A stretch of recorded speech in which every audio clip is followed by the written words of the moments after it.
Et si on parlait d'amour? Un sentiment qui en englobe des tas d'autres, incompréhensibles. On a parfois l'impression de vivre pour lui, de rester au bout du fil parce qu'on tombe sous le charme d'une seule et unique personne.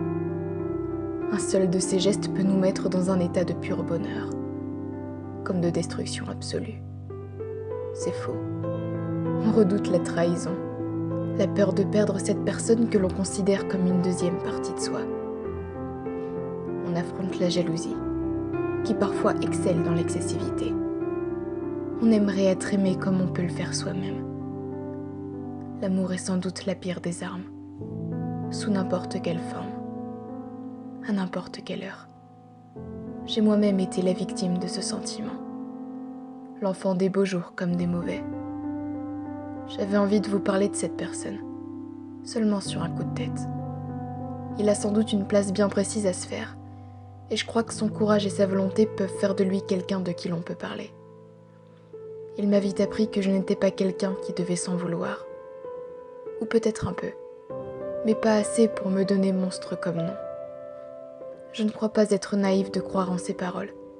Je crois seulement qu'une réelle confiance se gagne de la sorte. S'il joue avec, alors il la perdra.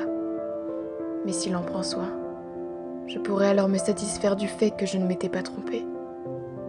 Quand il me serre contre lui, c'est mon cœur qui s'emballe et mon sourire qui fait surface. Il est cette petite ampoule qui brille dans une pièce sombre.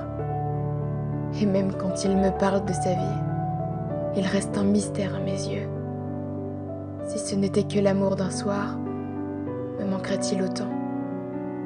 J'aime sentir ses lèvres sur les miennes, l'entendre parler et recevoir un message de sa part.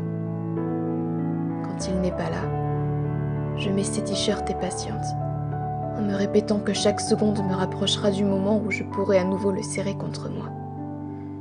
Je tiens beaucoup à lui, et l'aime avec sincérité, si vous saviez.